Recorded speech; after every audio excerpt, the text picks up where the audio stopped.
All right, so I've really been kind of out of the loop with these boxing videos lately, but what reminded me of actually even making this video at all was all these people constantly, this is the new thing now in boxing. This guy's a weight bully. He's a weight bully.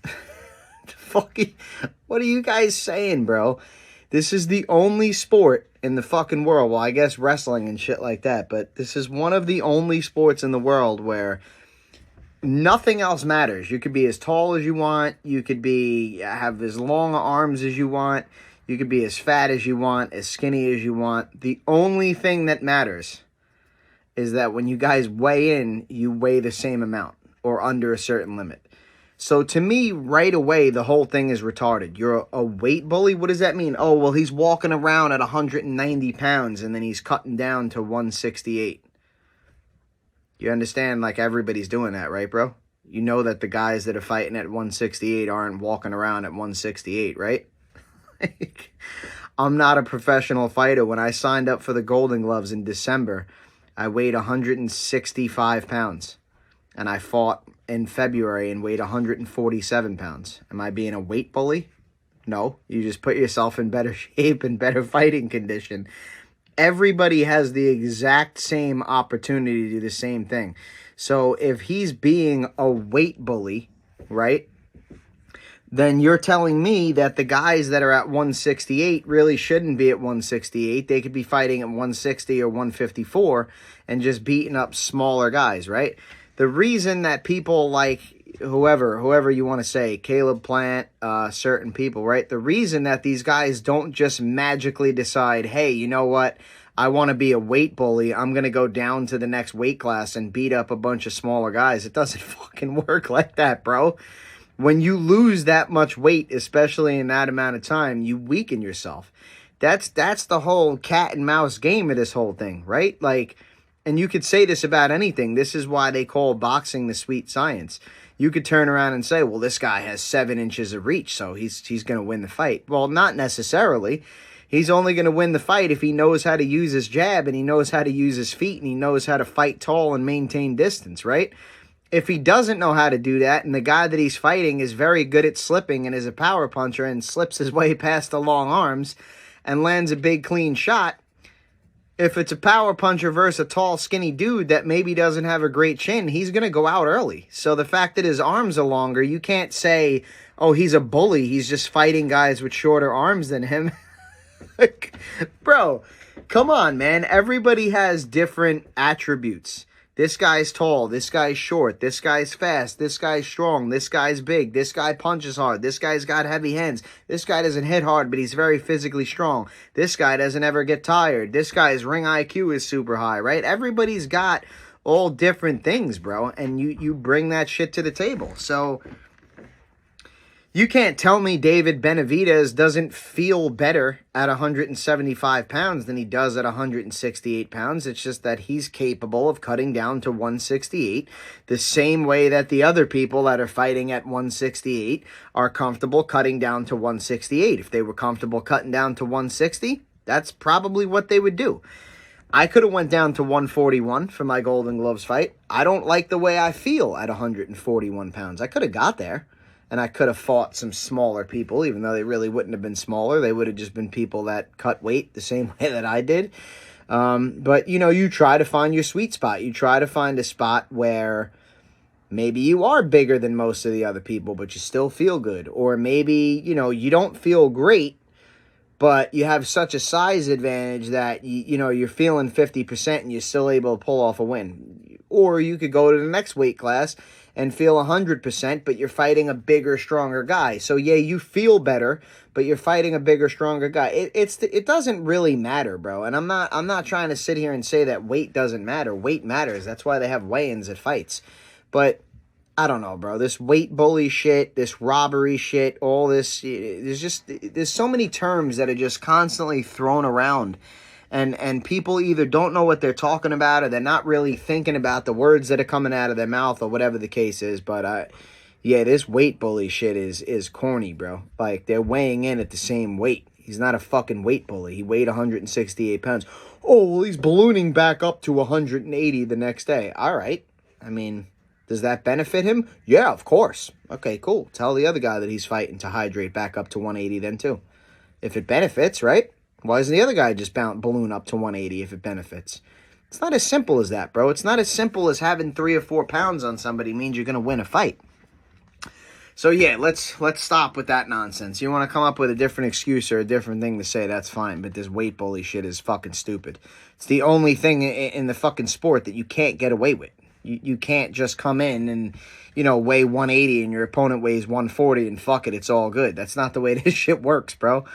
I mean, that seems like common knowledge to me, but here go these people running around yelling weight bully in a sport where you literally get weighed right before the right before the fight. Anyway, man, since we got the weight bully excuse out of the way, and he moved up another weight class anyway. Is he still being a weight bully? I mean, the guy can make 68. So he could be fighting at 68. He's capable of making 68, capable of putting on good performances at 68, undefeated at 68, and still decides to move up and take on bigger people and stuff. Oh, he's fighting at 175 now. Well, he still walks around at 190, so he's still coming into the ring on fight night at 190, but so is everybody else that's fucking walking around at 175, bro. Nobody weighs in at 175 on Friday and then shows up to the fight on Saturday weighing 176 or 177. Like, come on, man. But as far as this Benavidez versus Morrell fight, I will say this. Before I watched anything on this fight, and I really haven't seen much of Morrell, I know he's Cuban. I know his style. I'm actually a very big fan of the Cuban boxing style. I think it's a very superior style in a lot of instances. I think it makes for some beautiful, sweet science fights. That being said, the more that I watch on this fight, the less confident I am in David Morrell. And when I went and checked the odds when the fight was first announced, I think David Morrell was around plus 1.5, and I was like, I'm looking for at least 2-1 here. And I kept checking the odds, 140, 160, things like that. They don't really seem to be going past 140 or 160. And the more that I watch on this fight, the more convinced I am that Benavidez is, I don't want to say going to walk right through this guy, but I think it's going to be similar to the Andrade fight, where like, okay, we saw Andrade do some good things. We know that he's a really good fighter. We saw him do some crafty things, some slick things. We saw him catch David a couple times. Benavidez took it well. That's not to say that Morrell is not a bigger puncher than Andrade. I'm not trying to compare the two fighters. I'm just saying when we talk about the actual fight and the night in the ring, I think it's going to be a similar fight to that. I think we'll see Morrell do some pretty good things. I think we'll probably see Morrell test Benavidez in a certain sense. I mean, even the Plant fight, right? Like, Plant was having some success in that fight, and then it got to a point where Benavidez wound up stepping on the gas pedal, turning it into a dogfight. And again, all credit to Plant. I'm not trying to take anything away from Plant or make it sound like he got the shit beat out of him. It was a great fight.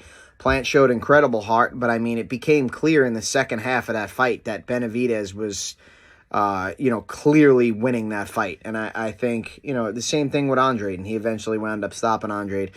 I don't know that he stops Morrell. I don't think he's going to stop Morrell. I could see it happening on some, like, volume type of shit. I don't really think David's just going to one-punch Morrell and, knock him out like that.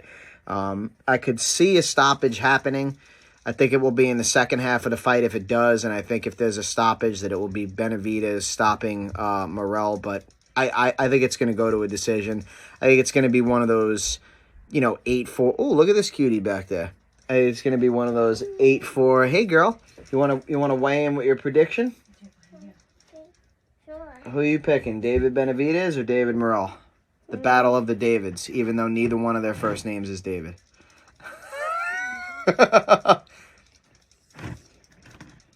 Who is who? The Cuban guy that doesn't really speak English with the little fro is Morrell, and Benavidez is the tall, skinny Mexican guy. The guy, I think I want Benavidez. You think Benavidez? Do you think he's gonna win, or you just want him to win? I want him to win. You And think I he's think gonna? it's either anybody's fight. You think it's a 50-50? Yeah. All right. Good call.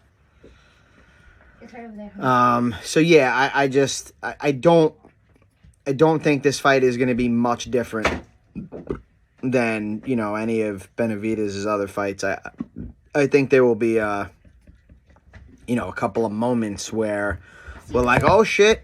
All right, look at this one. Look at her. Who's winning, mommy? Benavidez or Morrell? Oh boy. Yeah, I think, you know, maybe there'll be moments where we see, you know, Morrell have some success with some things. I think maybe, you know, there comes a point where there has to be a couple of adjustments, or, you know, maybe David just, well, I guess I shouldn't call him David, right? I guess Benavidez, you know, may at some point kind of, I don't know what the word I'm trying to use is. I don't know if it's bail out or sell out or whatever. You know, sometimes you get to a point where you realize, like, I had it a couple of times where I was fighting, you know, some kids that were, you know, lighter than me, quicker than me, and stuff like that. And, you know, I tried to be tactical. I tried to do this, tried to do that. Sometimes you get to a point in the fight where you recognize, okay, we keep doing this and I'm not going to win. So I can't just, you know, continue to allow this person to fight me in this manner. And I'm not saying this is a good thing or this is the route to go. I'm simply just trying to explain one of the options that's present. You know, sometimes you just realize, listen, this guy can't hurt me. Same way that I can't outbox him, he can't hurt me or whatever, or he doesn't have anything for me other than, you know, being slick and moving and and whatever. He doesn't have anything else for me. So I'm just going to fucking step on the gas pedal. I'm going to come forward. I'm going to turn this into a war, because if this turns into a fight rather than a boxing match, this dude can't fuck with me. So, you know, maybe we see something like that happen where we see Morrell having success and Benavidez kind of feels like, fuck this, you know, I'm throwing the game plan out the window, or we're throwing the boxing out the window and I'm stepping on the gas pedal and I'm coming forward and I'm dragging this guy into a dogfight. We'll have to see. Like I said, I don't want to give too specific of a prediction because I don't really know very much about Morrell. But again, I do like the Cuban style. I think there probably will be points in the fight where, you know, Morrell gives Benavidez a little bit of trouble. But again, man, at the end of the day, I just think this is going to be, you know, very similar to all the other David Benavidez fights. I think eventually he's going to turn it on. I think he's going to take over in the second half of the fight, and I think it will be a relatively dominant performance. Not in the sense where it's like, man, what the fuck? Like, this dude didn't belong in the ring with him. I don't think it's, you know, really going to be anything like that, but I think it's going to be a clear-cut dominant victory for Benavidez. And the reason I say this is, the things I've been watching lately, I said this with the Tank Davis versus Rolly Romero fight, and I know that fight looks pathetic now after seeing how, you know, Rolly's career has played out, but I didn't know anything about Rolly at that point, and I remember telling you guys I could just see it in this dude's eyes. He is not really about what he says he's about, and I've said it before, the eyes don't lie, man. For me, when I look in Morrell's eyes, something is not right. I don't know whether that's a lack of confidence. I don't know whether he's a little bit shook. I don't know whether the big stage and the bright lights are getting to him. I don't know whether his personality is just timid. Again, I don't really know much about this guy, but I just see something. Like when they go face to face and they're arguing with each other and they're, you know, saying this and saying that. And to me, I just, you know, again, the eyes don't lie and the body language for me doesn't lie. I mean, I've been fooled before. It could happen. And I'm not saying that Morrell has no shot in this fight. But yeah, man, I just don't see this one being very much different than any other David Benavidez fight that's come before it. So I'll take Benavidez by a unanimous decision here. Okay. Peace.